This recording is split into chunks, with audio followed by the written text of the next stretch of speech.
বিশাল বহ মক্কার মানুষ বুঝি নাই, কেউ আমাকে সম্মান জানাইতে বের হয় না। 400 জন আলেম তখন বলতেছে, বাদশাহ জাহাপনা, মক্কার মানুষের কাছে একটা ঘর আছে, যেই ঘরের নাম হলো বাইতুল্লাহ, খানায়ে কাবা। ওই ঘরটা হলো পৃথিবীর সবচেয়ে সম্মানী ঘর। এই ঘরের সম্মান তাদের কাছে সবচেয়ে বড়। এজন্য এই ঘরকে পিছনে রেখে এরা কারো সম্মানে মক্কা থেকে বের হয় না, কারণ ঘরের চেয়ে সম্মানী এখনো কেউ দুনিয়াতে আল্লাহ পাঠায় নাই। অতএব আল্লাহর ঘরকে রেখে কারো সম্মানে ওরা মক্কা থেকে বের হয় না। তুব্বায়ে আউয়াল হিমিয়ারি কয়, আমার মাইন্ডে লাগলো, তাহলে আমি এই ঘর রাখবো না, যেই ঘর আমার সম্মানে বাধা হয়ে দাঁড়ালো। এসে গেল মক্কায় বাইতুল্লাহর ঘরে, আল্লাহর ঘরখানায় কাবার সামনে। 400 জন আলেম বাধা দেয়, ও বাদশাহ জাহাপনা, সব জায়গায় আঙ্গুল দিও না, সব জায়গায় তুমি বিয়াদবি কইরো না। সব বিয়াদবি আল্লাহ সইতে পারে, আল্লাহর ঘরের সাথে বিয়াদবি আল্লাহ সইতে পারে না। সব বিয়াদবি আল্লাহ সইতে পারে, কিন্তু আল্লাহ তার বন্ধুর সাথে বিয়াদবি সইতে পারে না। আওয়াজ দেয়া বলেন ঠিক কিনা? এজন্য নবীর সাথে যারা এই বিয়াদবি করেছে, নবীর যুগে প্রত্যেকটা বিয়াদবরে আল্লাহ ধরছে। আল্লাহ কয়, আমি আল্লাহ আমার কথা সইতে পারবো, আমার বন্ধুরে গালি দিলে আমি সইতে পারি না। আর নবী কয়, আমি নবী আমার গালি সইতে পারি, আমার আল্লাহরে গালি দিলে আমি নবী সইতে পারি না। বন্ধু বন্ধুর জন্য কতটা পাগল! বাইতুল্লাহ হাত দিয়া দিবে ভাঙ্গার জন্য 400 জন আলেম বাধা দেয়। এরপরও তুব্বায়ে আউয়াল হিমিয়ারি বাধা মানতে রাজি না। হাতটা দিয়ে দেয় আলেম ওলামারা বাধা দেয়, বাধা মানে না। যেই মাত্র হাতটা আল্লাহর ঘরে মাত্র লাগাইলো ভাঙ্গার নিয়তে, সাথে সাথে নাক মুখ দিয়া রক্ত বের হওয়া শুরু হলো, ফিনকে দিয়া রক্ত বের হওয়া শুরু হলো। বাদশার সাথে সাথে যেই জায়গায় দাঁড়ানো ছিল, জায়গার মধ্যেই দাঁতি লেগে গেল। মরে যাবে, রক্ত বক্ত বন্ধ হয় না। এইবার আলেমরা বলতেছে, বাদশাহ বারবার বলেছিলাম বেয়াদবি সব জায়গায় আল্লাহ সহ্য করে না, কেন তুমি এমনটা করতে গেলা? বাদশাহ তখন কয়, আমি মাপ চাই গো, আমাকে মাপ করো, আমি বুঝি নাই। কয়, আল্লাহর ঘর ধরে আবার তুমি মাপ চাও? যেই মাত্র আল্লাহর ঘর ধরে আবার মাপ চাইছে, মালিক আমি ভুল করে ফেলেছি, আল্লাহর সাথে সাথে তওবা কবুল করে তারে সুস্থ বানায় দিছে। বলুন তো, সুস্থতার চাবিকাঠি কার হাতে? আরো জোরে বলেন না, কার হাতে? এই ইয়াকিন আছে তো? সাবধান, এটা মনে রাখবেন না, ওই জায়গার পানি গায়ে লাগাইলে সুস্থ হয়ে যাবেন, অমুকে ফু দিলে পরে আপনি সুস্থ হয়ে যাইবেন, এই ধরনের ইয়াকিন রাখা যাবে না। সুস্থতার মালিক কে? আল্লাহ। এখন বাদশাহ কয়, যেই ঘরে এত দামি ঘর, এই ঘরে আমি একটা খেদমত করব। তারা কয়, কি খেদমত? কয়, আমি আল্লাহর ঘরের গিলাফ লাগাইয়া দিব। আমার নবীর জন্মের 1000 বছর আগে আল্লাহর ঘর খানায় কাবার গিলাফ লাগাইল যে ব্যক্তি, সে হলো ইয়ামেনের বাদশাহ তুব্বায়ে আউয়াল হিমিয়ারি। কে উল্লেখ করেছেন? প্রসিদ্ধ ইতিহাসবিদ আল বেদায়া ওয়ান নেহায়া কিতাবের ভিতরে। এই আল্লাহর ঘরে গিলাফ লাগানো হলো। আজও আল্লাহর ঘরে গিলাফ আছে, পরিবর্তন হয়, বদলানো হয়, কিন্তু সিস্টেম ও তখন থেকে শুরু হয়েছে। এরপরে উলামায়ে কেরাম বলতেছে, আর একটু সফর করবেন? আর একটু সফর করব, আমি মক্কার আশপাশ দেখব। ঘুরতেছে একটা রাস্তার কিনারা, একটা রাস্তা দিয়ে তারা হাঁটতেছে। এইবার রাস্তাটা যাওয়া মাত্রই দেখা যায় 400 জন আলেম একজন আরেকজনকে লক্ষ্য করে বলতেছে, দোস্ত, রাস্তার কন্ডিশন দেখে মনে হয় এই রাস্তাটা বুঝি আমরা ভালো করে চিনি। রাস্তার বিবরণ তাওরাত কিতাবের মধ্যে এসেছি। কোন রাস্তা? কয়, নবীজি যেই রাত্রে মক্কা থেকে মদিনায় হিজরত করবেন যেই রাস্তা দিয়া, এই রাস্তাটা কেমন হবে, কন্ডিশন কেমন হবে, ওই রাস্তার বিবরণ আল্লাহ তাওরাত কিতাবে উল্লেখ করেছেন। শুধু আমার নবীর কথা তাওরাতে না, নবী যে রাস্তা দিয়া হিজরত করে মদিনায় যাবেন, ওই রাস্তাটা কেমন হবে, এই কথাগুলিও আল্লাহ তাওরাত কিতাবে উল্লেখ করেছে। 400 জন আলেম একজন আরেকজনকে কয়, দোস্ত একটু দেখ, তাকায় দেখ কিতাবের সাথে মিলে কিনা। কয়, 100% মিলে গেছে। এই সেই রাস্তা, হিজরতের রাস্তা। কয় তাহলে আর থামা যাবে না, চলতে থাকো, মদিনা পর্যন্ত আমরা যাব। তখন তো মদিনায় কোনো ঘর নাই, বাড়ি নাই, মদিনায় কোনো ঘর নাই, বাড়ি নাই, কিন্তু তারা বলতেছে আমরা মদিনা পর্যন্ত যাব। কারণ মদিনা কোন জায়গাটা হবে, ওই জায়গার আবহাওয়া কেমন হবে, এই জায়গার এলাকাটা কেমন হবে, আল্লাহ তাওরাত কিতাবে উল্লেখ করেছেন। অতএব আমরা মাটি দেখলে বুঝে ফেলবো এটাই হবে সোনার মদিনা। যাইতেছেন সোনার মদিনায় যাইয়াই 400 জন তাওরাতের আলেম ডানে বামে তাকায়, পাহাড় পর্বত দেখে জমিনের পরীক্ষা করে সবাই শুকরিয়া তান আল্লাহর কদমে সেজদায় পড়ে গেছে। বাদশা বলতেছে উলামায়ে কেরাম আমাকে একটু খুলে বলো না কি হয়েছে। কয় শুকরান আলহামদুলিল্লাহ, আমরা মদিনাতুল মুনাওয়ারার সংবাদ পেয়ে গেছি, সন্ধান পেয়ে গেছি। কয় কোন জায়গা? কয় যেখানে আপনি আমি দাঁড়ায় আছি গো বাদশাহ, এই জায়গায় হবে সোনার মদিনা, যেখানে আখিরি নবী চিরনিদ্রায় শুয়ে থাকবেন। মক্কার আপন মানুষগুলি নবীকে মক্কায় থাকতে দিবে না, রক্তের মানুষগুলো আমার নবীকে পিটায় রক্তাক্ত করবে। সেই নবী চোখের পানি মুইসা মদিনার দিকে হিজরত করবে। আর এই হবে সেই সোনার মদিনা, এখানেই বসতি গড়ে উঠবে, এখানেই নবী শুয়ে থাকবে। এই কথা বলা মাত্র উলামায়ে কেরাম কান্দে আর কয় বাদশা জাহাপনা, আপনি আপনার ইয়ামিন চলে যান, আপনার সৈন্য সামন্ত লয়ে আপনি ইয়ামিন চলে যান। কিন্তু আমরা সিদ্ধান্ত নিয়েছি মদিনার সংবাদ যেহেতু পেয়ে গেছি, সন্ধান যেহেতু পেয়ে গেছি, আমরা বাকি জীবন এই জায়গায় কাটায় দিব। এখানেই যেন আমাদের মরণ হয়, এখানেই যেন আমাদের কবর হয়, আমাদের কবরের পাশ দিয়ে যেন রহমতের নবী হাঁটা চলা করে, আমার নবী রহমতের নবীর পায়ের দুলায় যেন আমরা কবরের শান্তি পাই। যেরকম সুবহানাল্লাহ। এ ভাই একটু মনোযোগ দিয়ে শোনো রে নবীর আশিক, একটু তোমার আমার নবীর শান মানের কথাগুলি একটু শোনো। আমি তো শুধু শানের কথাগুলা বলতেছি, আমার নবী এখনো আসেনি নাই দুনিয়ায়। দুনিয়া আসার আগে নবীর শান কি ছিল ওই কথাগুলি শুধু একটু বলতেছি, মনোযোগ দিয়ে শোনো। আজকে কার প্রেমে পাগল হয়েছো তুমি? কোন খেলোয়াড়ের প্রেমে পাগল হয়েছো? কোন মানুষের প্রেমে পাগল হয়েছো?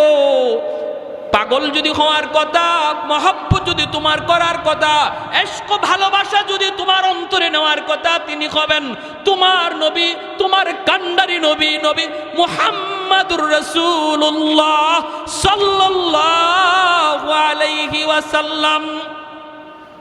উলামায়ে কেরাম কই বাদশা আপনি চলে যান, আমরা ইয়ামেন ফিরে যাব না, আমরা মদিনাতে আমাদের কবর বানাতে চাই, মদিনা যেন আমাদের কবর হয়।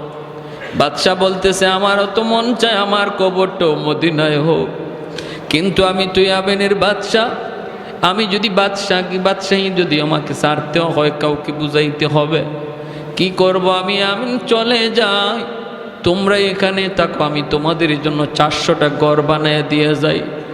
বাদশাহ 400 জন আলেমের জন্য 400টা ঘর বানায় দিল। একটা ঘর বাদশাহ আলাদা করে বানাইতেছে মনের মাধুরী দিয়া, এত সুন্দর করে বাদশাহ একটা ঘর বানাইতেছে। 400 জন আলেম ডাক দিয়া কই বাদশাহ যাব না, এই ঘরটা তুমি কার জন্য বানাও? এই ঘর তুমি কার জন্য বানাও?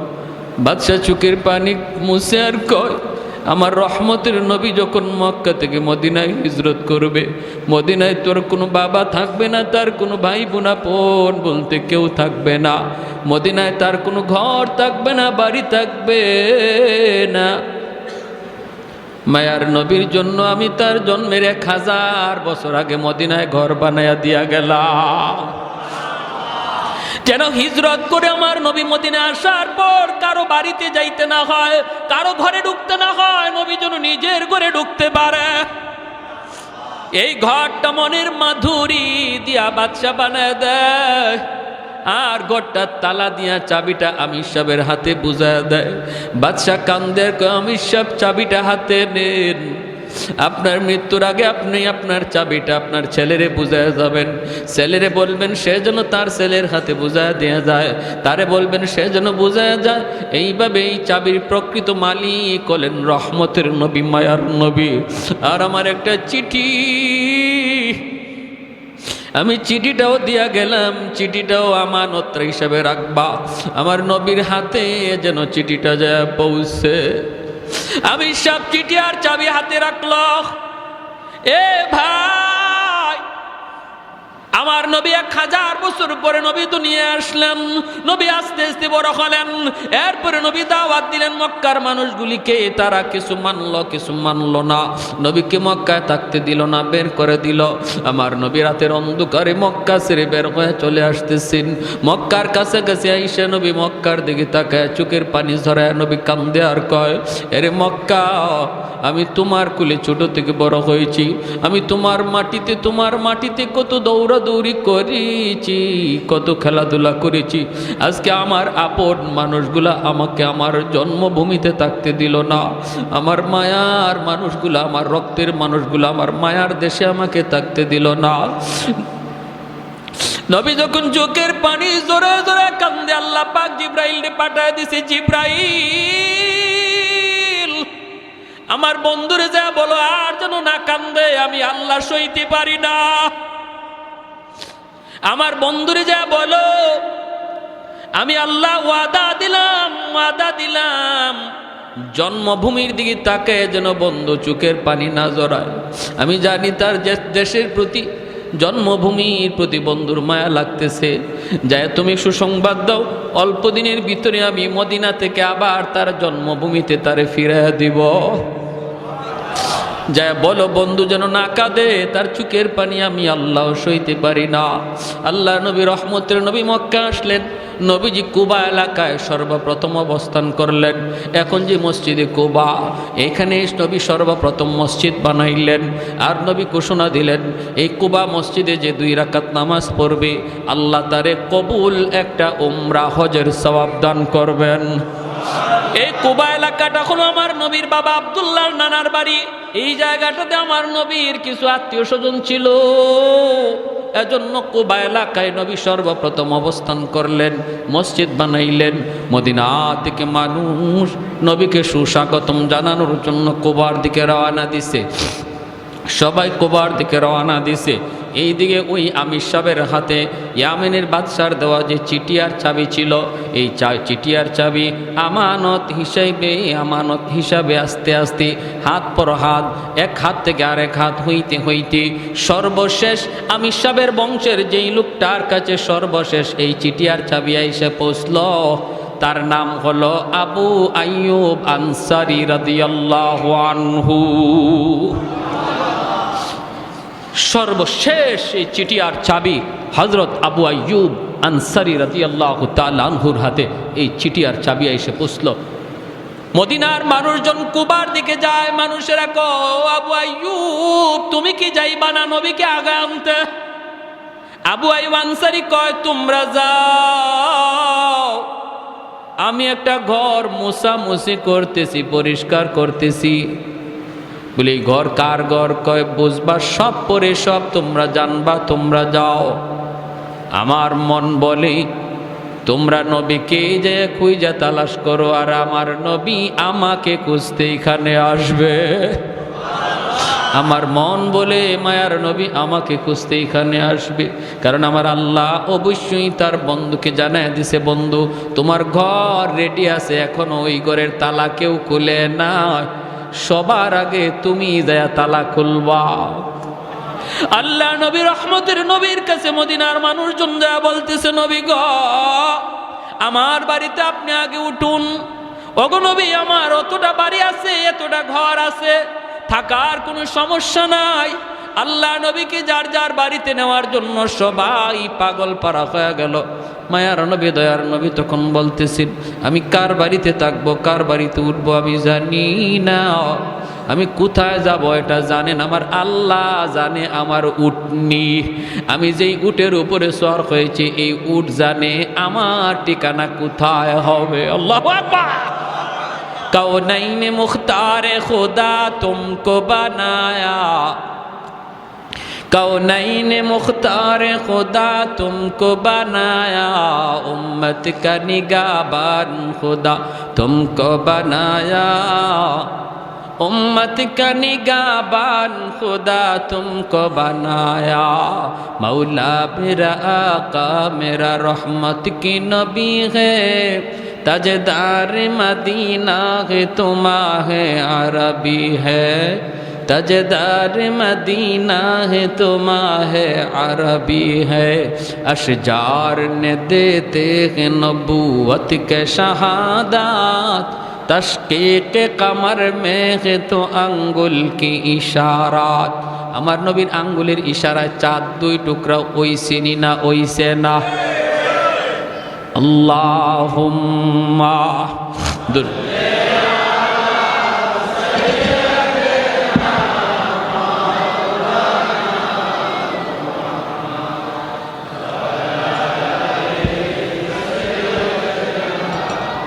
মাওলানা মুহাম্মদ আল্লাহুম্মা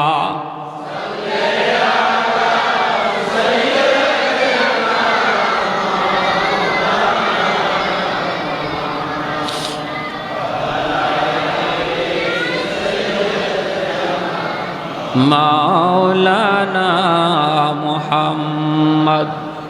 ভাইরা আমার জন্য বলতেছিলাম, আল্লাহ নবী বলতেছে আমি জানি না কোথায় যাব, কোন দিকে যাব, জানেন আমার আল্লাহ জানে। আমার উটনি মায়ার নবী উটের পিঠে উঠে গেলেন। সাহাবায়ে কেরাম মদিনার মানুষ যাদেরকে আনসার বলা হয়, নবীর সাথে যারা মক্কা থেকে মদিনায় হিজরত করেছে তাদেরকে মুহাজির বলা হয়। আর মদিনার মানুষ যারা নবীকে সাহায্য করেছে তাদেরকে আনসার বলা হয়। আনসার শব্দের অর্থই হলো সাহায্যকারী। তারা সাহায্য করেছেন, জায়গা দিয়েছেন, ঘর দিয়েছেন, টাকা দিয়েছেন, সব দিক দিয়ে সহযোগিতা করেছেন, বিদায় তাদের নাম হলো আনসার। সবাই যায়, যান না শুধু একজন। তিনি কে? আবু আইয়ুব আনসারি। তিনি তো ওই ঘরটা শুধু মুছামুছি করতেছেন, পরিষ্কার করতেছেন। আমার নবীর উটনি একে একে নবীকে নিয়ে চলতে লাগলো। সামনে একজনের বাড়ি পড়ে, ওই বাড়িওয়ালা মনের ভিতরে বড় আশা নিয়ে বসা থাকে, ও মালিক তোমার বন্ধুর উটনিটা যদি আমার বাড়ির সামনে একটু বসতো, হায়রে যদি আমার বাড়ির সামনে উটনিটা একটু বসতো। কিন্তু না, বাড়িটা পাস করে যখন উটনিটা চলে যায় সে নিরাশ হয়ে যায়। সামনের বাড়িওয়ালা বুক ভরা আশা নিয়ে আবার বসা থাকে, মনে হয় আমার বাড়িতে উটনিটা বসবে, তার বাড়িতে উটনিটা বসলো না। আগাইতেছে মক্কা মদিনার অলি গলি দিয়ে উটনিটা যায়।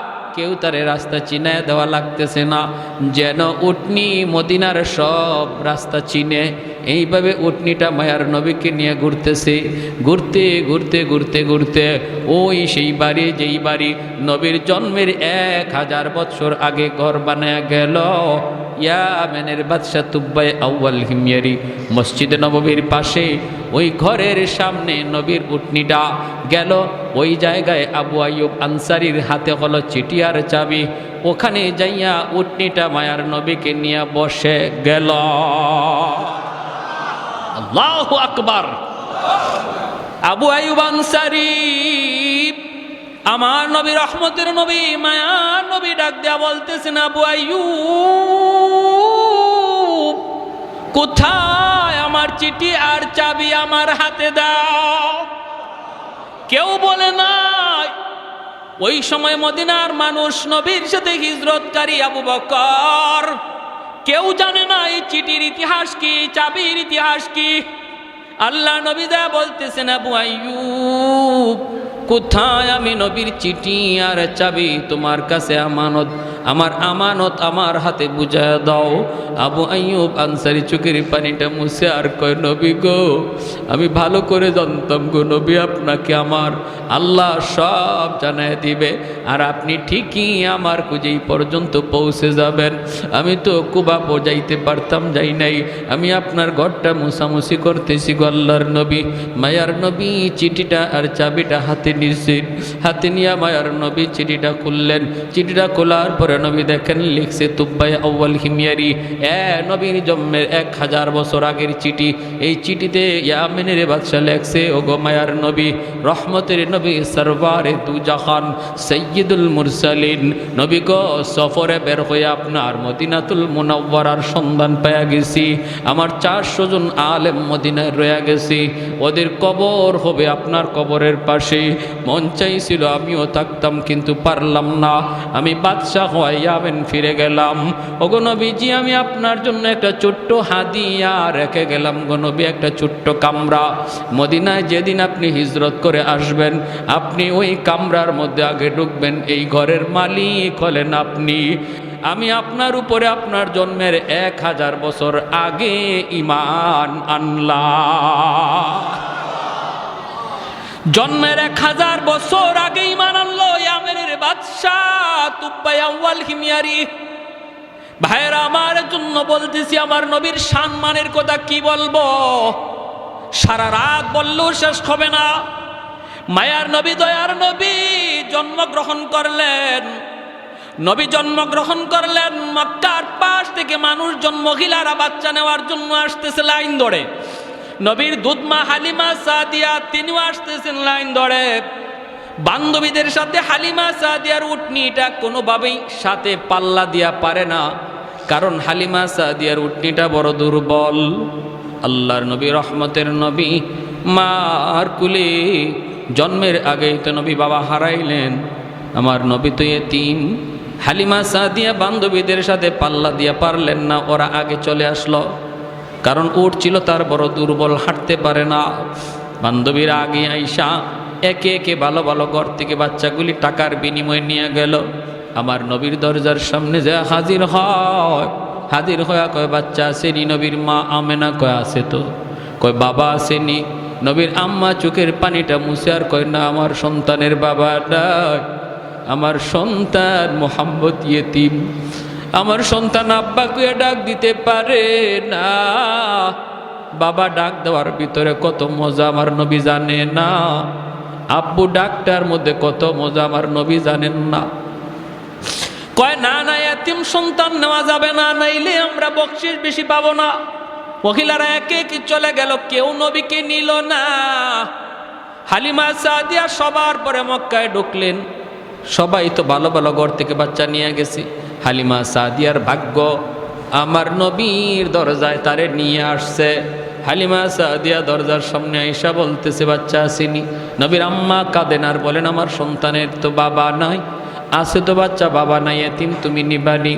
হালিমা সাদিয়া দরজার বাহির থেকে বলতেছে, দরজাটা একটু খুলো, তোমার মানিকের চেহারাটা এক নজর দেখাও, এরপরে সিদ্ধান্ত নিব আমি নিব কি নিব না। দরজাটা খোলার পর আমার নবীর চেহারাটা দেখা মাত্র হালিমা সাদিয়া আল্লাহু আকবার বলে আওয়াজ দিয়া উঠলেন। আল্লাহু আকবার। হালিমা সাদিয়া কই গো আমেনা, আমি হালিমা জীবনে কত সুন্দর সন্তান দেখেছি, এত সুন্দর বালক আমি জীবনে কোনোদিন দেখি নাই। আমেনা বলতেছে, তুমি কেমনে দেখবা, আমিও তো দেখি নাই। আল্লাহ পাক কয় জিব্রাইল রে, হালিমাও বুঝি আমার বন্ধুর মতো দেখে নাই, মায়ও বুঝি আমার বন্ধুর মতো কাউরে দেখে নাই, তুমি জিব্রাইলে দেখছো নি? জিব্রাইল কয়, আল্লাহ পৃথিবীর পূর্ব থেকে পশ্চিম, উত্তর থেকে দক্ষিণ, তামাম দুনিয়া আমি জিব্রাইল সফর করেছি। কসম খোদার মালিক, তোমার বন্ধুর মতো দ্বিতীয় আরেকজন সুন্দর আমি পৃথিবীর কোথাও পাই না। আল্লাহ পাক কয়, জিব্রাইল তুমি কেমনে দেখবা, আমিনা কেমনে দেখবে, হালিমাও কেমনে দেখবে? আমি আল্লাহ কি বলি শুনো, আমি তো খালিক, আমি তো মালিক, আমি তো মানুষ বানাই। আমি আল্লাহ বলতেছি, আমার বন্ধুর মতো দ্বিতীয় আরেকজন পৃথিবীতে আমি অতীতে বানাই নাই, ভবিষ্যতেও বানাবো না।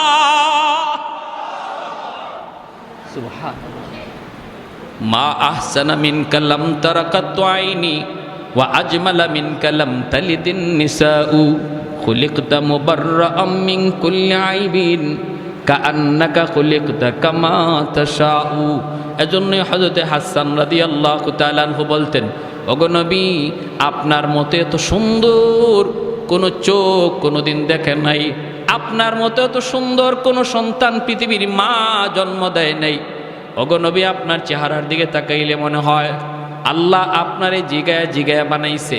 আল্লাহ আপনার চেহারা বানাইবার সময় যেন আপনারে জিজ্ঞেস করেছে, বন্ধু আমার, তোমার চেহারা আমি আল্লাহ বানাবো, বন্ধু কেমনে বানাইলে তুমি খুশি, একটু বলো। ওগো নবীজি, আপনার চোখ বানানোর সময় যেন আল্লাহ আপনাকে জিজ্ঞেস করেছে, বন্ধু কেমন চোখ তোমারে দিলে তুমি খুশি হও। নবী গো, আপনি যেভাবে চাইছেন যেন আল্লাহ আপনাকে এমন চক্ষুটাই দান করেছে। আপনার প্রতিটা অঙ্গের দিকে তাকাইলে মনে হয় আপনার মর্জি মতো আল্লাহ আপনারে বানাইছে, আর আমাদেরকে বানাইছে আল্লাহ তার নিজের মর্জি মতো, আর আপনারে বানাইছে যেন আল্লাহ আপনার মর্জি মতো। আমারে আপনারে যদি আল্লাহ কইতো, আমি আব্দুর রহিম আব্দুল করিম, তোমার চোখ কেমনে বানাবো, তোমার চোখটা কেমনে বানাইলে তুমি খুশি, আপনি তো কি কইতেন? আমি হইলে কইতাম আল্লাহ হরিণের মতো ডাগর ডাগর চোখ। না, বিভিন্ন কবিরা দেখবেন কবিতার মধ্যে তার প্রেমিকার কত গল্প করে, কত প্রশংসা করে, করতে করতে জানো আমার মাহবুবার চোখটা কেমন ছিল, হরিণীর মতো ডাগর ডাগর চোখ। তারপরে নাকটা ছিল খুব ধারালো, চুলগুলি ছিল এমন, তারপরে এমন কত প্রশংসা চেহারার। হযরত হাসান রাদিয়াল্লাহু তাআলা নবীজির একজন প্রসিদ্ধ সাহাবী, তিনি বহুত বড় কবি ছিলেন। তিনি বলতেছেন, খুলিকতা মুবাররাআম মিন কুল্লি আইবিন কাআন্নাকা খুলিকতা কামা তাশাউ। এতটা নিখুঁতভাবে আল্লাহ আপনারে বানাইছে গো নবী, আপনার দিকে তাকাইলে মনে হয় আপনার মর্জি মতো আল্লাহ আপনারে বানাইছে। যেটা যেভাবে বানাইতে কইছেন আল্লাহরে, আল্লাহ যেন এইভাবে আপনারে বানাই দিছে। সুবহানাল্লাহ। এজন্য আল্লাহ বলে, জিব্রাইল আমার বন্ধুর মতো সুন্দর আরেকজন পাইবা কোত্থেকে? আমি বানাইলে তো পাইবা, আমি তো বানাই নাই, আমি আল্লাহ তো বানাই নাই, পাবা কোত্থেকে? সুবহানাল্লাহ। এজন্য নবীকে কোলে নিয়ে হালিমা সাদিয়া উটের পিটাইয়া বসছেন, আমার কিচ্ছু লাগবো না, আমি এই বাচ্চা লয়ে যাই। চেহারায় কয় অনেক কিছু, চেহারায় কয় বহুত নিয়ামত, চেহারায় কয় বহুত বরকতি বাচ্চা, বহুত বরকতি বাচ্চা। হালিমা সাদিয়ার স্বামী উটের পিঠে বসা, গিয়ে নিয়ে উঠছে পরে হালিমা সাদিয়ার স্বামী বলতেছে, হালিমা গো কিছু পাইছো? হালিমা সাদিয়া বলতেছেন, স্বামী গো চেহারা দেখো, কিছু না, চেহারায় মনে হয় আমরা সব পায়া গেছি, চেহারায় বোঝা যায় আমরা সব পায়া গেছি। আল্লাহ নবীকে কোলে নিয়ে হালিমা সাদিয়া উটের পিছে বসছেন, আর সামনে বসছেন তার স্বামী। এবার স্বামী উটকে পিটাইতেছেন। খাসাইসুল কুবরা নামক কিতাবের ভিতরে লিখেন আল্লামা জালালউদ্দিন সুয়ুতি রহমতুল্লাহ গেলি, পিঠে চাবুক দিছেন, উঠরে চল বাড়ি যাব, বাচ্চা তো পেয়ে গেছে। উট নড়ে না, চড়ে না, লড়েও না, পিঠা খায় উঠে, কথা কয় না, আরো পিঠায় উট নড়ে না, চড়ে না। এইবার হালিমা সাদিয়া অবাক, স্বামী অবাক, ঘটনা কি? উট নড়ে না, চড়ে না, বসছে যে আর উঠেই না। এইবার উট আল্লাহর কাছে তার জবান চায়, জবান উঠে আল্লাহর কাছে জবান চায়, মালিক আমি তো হায়বান, তুমি আমার জবান দেও নাই, এতে আমার কোনো বাধা নাই, আপত্তি নাই, কোনো অভিযোগও নাই, মালিক তোমার মর্জি, কিন্তু আল্লাহ এই মুহূর্তে আমার একটু জবান খুলে দাও, আমি আমার মালিকের সাথে একটু কথা বলবো। কেন আমি উট হাঁটতেছি না, নড়তেছি না? সাথে সাথে আল্লাহ উটের জবান খুলে দিয়েছে। উট ডাক দেয়া কয়, মালিক আমারে যতই মারো, যতই পিটাও, আমি কিন্তু নড়ব না, হাঁটব না, কারণ তোমার পিছনে যে বসছে তোমার বিবি, যারে কুলে নিয়ে বসছে, তুমি তারে না চিনলেও আমি উট তারে চিনে ফেলেছি, আমি উট তারে চিনে ফেলেছি। ইনি রহমতের নবী সাইয়্যিদুল মুরসালিন, ওনার খাতিরে আল্লাহ কায়নাত বানাইছে, আমারে বানাইছে, তোমারে বানাইছে। ওই রহমতের নবী যদি তোমার পিছনে বসে, বেয়াদবি হয়, বেয়াদবি হয়। আমার রহমতের নবীর আগে বসাও, তুমি পিছনে যাও, আমাকে মারা লাগবে না, আঘাত করা লাগবে না, আমি দ্রুত দৌড়াইতে থাকব। হালিমা সাদিয়ার স্বামী ডাক দিয়া কয়, হালিমা গো কারে লই আইছো? উঠে যারে চিনে, ও হালিমা তুমি সামনে আসো। হালিমা সাদিয়া আমার নবীকে নিয়ে সামনে আইসা বসলেন, স্বামী পিছনে বসছে, উট আস্তে করে দাঁড়ায় গেছে। এইবার উঠে ডাক দিয়ে কই, মালিক একটা আবদার করি, আমার রহমতের নবী যেখানে যার উপরে চড়বে সেই পৃথিবীর শ্রেষ্ঠ হয়ে যাবে। আমার নবী আমার পিঠে উঠছে, আমি উট পৃথিবীর ভিতরে সবচেয়ে বড় ভাগ্যবান। আসার সময় আমি উটের লাগাম ছিল তোমার হাতে মালিক, এখন যেহেতু রহমতের নবী আমার পিঠে বসছে, নবীর নরম হাতে আমার উটের লাগামটা ধরায়া দাও। আমাকে পিঠা দেওয়া লাগবে না, আমি দ্রুত দৌড়াইতে থাকবো। আমার রহমতের নবীর নরম হাতে যেই উটের লাগাম ধরায় দিছি, উটের শরীরের মধ্যে আল্লাহ পাক বরকত দিয়া দিছে, শক্তি আল্লাহ দিয়া দিছে। বান্ধবীরা যারা আগে ওনারে ফালায়া বাড়ি যাওয়ার ছিল, মাঝ রাস্তায় যায় ওদেরকে ক্রস করে ফেলছে। বান্ধবীরা কয়, হালিমা গো, এই উটটা এত শক্তি আসলো কোত্থেকে? আসার সময় তোমার উটের কোনো শক্তি ছিল না, তোমার উট আমাদের সাথে হাইট পারে নাই, এখন দেখা যায় তুমি আমাদেরকে ফালায় চলে যাইতেছ। এটা কি ওই উট নাকি অন্য কোনো উট? হালিমা সাদিয়া চুকির পানি মুছে আর কয়, না রে বান্ধবীরা, এটা ওই উট, এটা কি আগের উটি, নতুন কোন উট নয়। যাবার সময় উটের লাগাম ছিল আমার স্বামীর হাতে, আর এখন উটের লাগাম হলো রহমতের নবীর হাতে। शाफ़िअ रूज़ जज़ा व ज़ा ख़तीब अंबिया, शाफ़िअ रूज़ जज़ा व ज़ा ख़तीब अंबिया, साहिब हौज़ लिवाज़िल ले खुदा रूज़ अतीद, साहिब हौज़ लिवाज़िल ले खुदा रूज़ अतीद, साहिब असरार ऊनाम से अकबर बरमला, इल्मे ऊ अज अव्वलिनो आखिरी अंदर मजीद, रहमतुल्लिल आलमी खंदश खुदावंद करीम, खल्क़ खुल्क़ कौल फ़िअलो हदियो सिमते ऊ हमीद। जोरे बोली अल्लाहु अकबर। ওই নবী এখনো রওজায় শুয়ে শুয়ে আমার আপনার জন্য আল্লাহর কাছে কাঁদতেছে। উম্মতের প্রতিটা হরকত, প্রতিটা আওয়াজ, প্রতিটা নড়াচড়া, প্রতিটা কাজ, খবরগুলি আল্লাহ ফেরেশতার মাধ্যমে নবীর কাছে পৌঁছাইতেছে। আমরা এখানে বসে আজকে নবীর আলোচনা করতেছি, আল্লাহ ফেরেশতার মাধ্যমে নবীর কাছে পৌঁছাইতেছে। যেরকম সুবহানাল্লাহ। যখনই আল্লাহর নবীর কাছে এই খবর যায়, নবী গো, আপনার উম্মত আপনার আদর্শ ছেড়ে দিছে, আপনার সুন্নত ছেড়ে দিছে, তার চেহারা দেখলে আপনার উম্মত যে বোঝা যায় না, তার কাজ দেখলে আপনার উম্মত যে চেনা যায় না। ওগো নবী, ওরা তো আজকে ইহুদ খ্রিস্টানদের কালচার নিয়ে নিছে।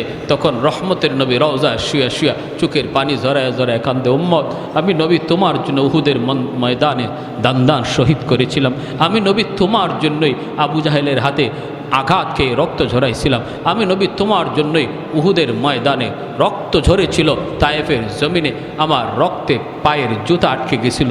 ও উম্মত, আমি তোমার জন্যই করেছিলাম। আমি নবী যদি চাইতাম, আল্লাহ আমি শান্তি চাই, আল্লাহ আমি ধন দৌলত চাই।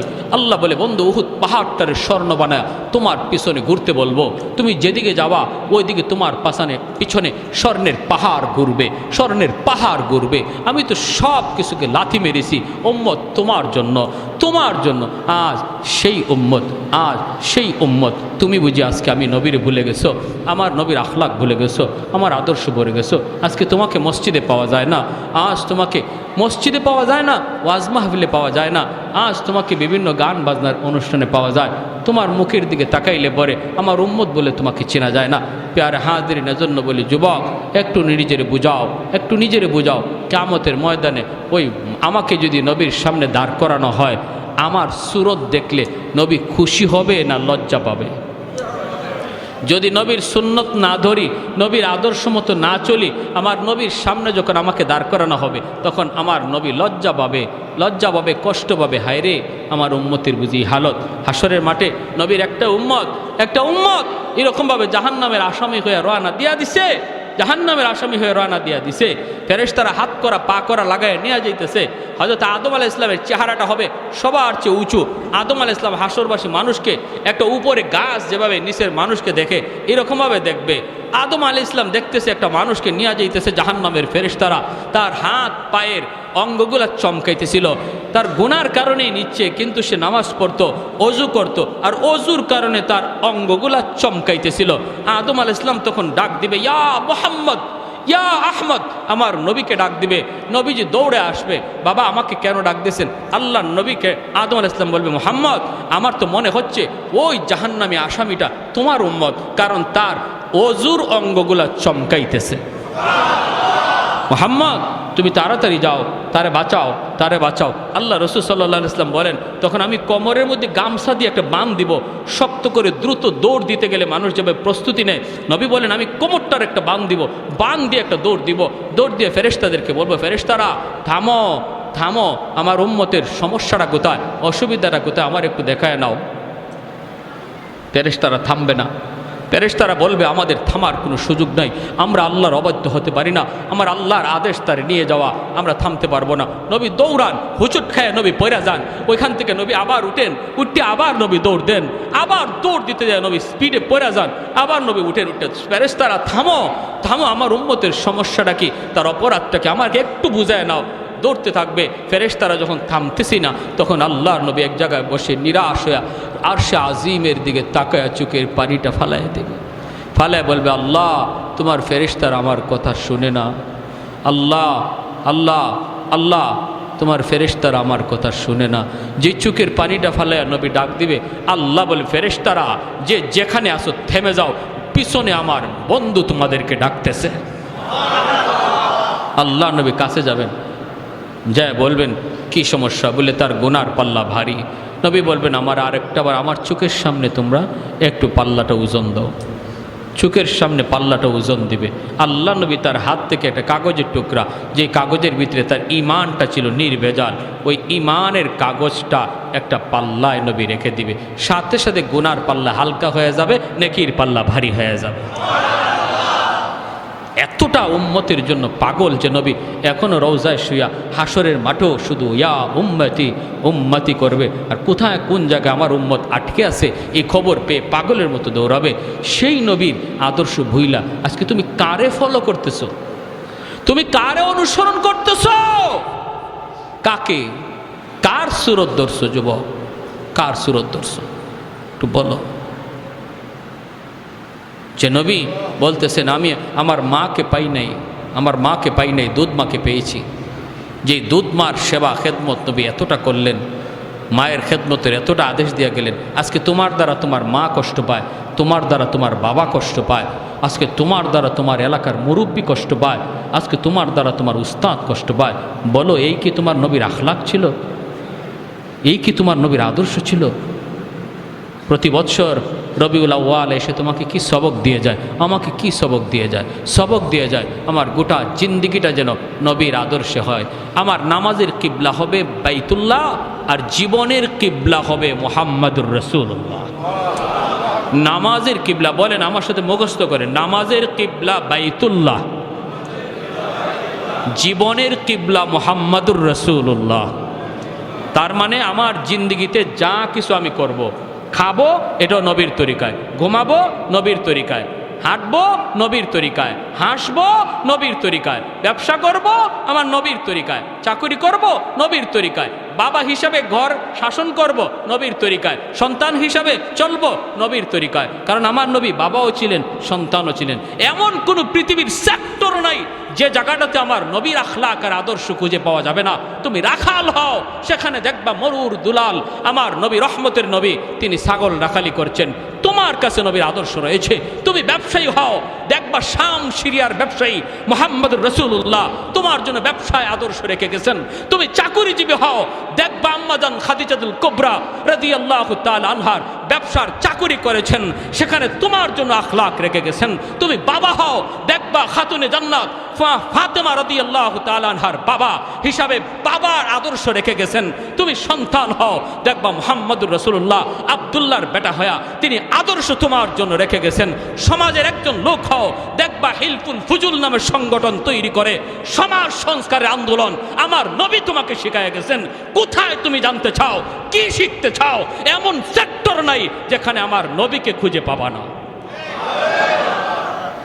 তারপরেও পুরা কপাল তোমার আমার, পুরা কপাল তোমার আমার।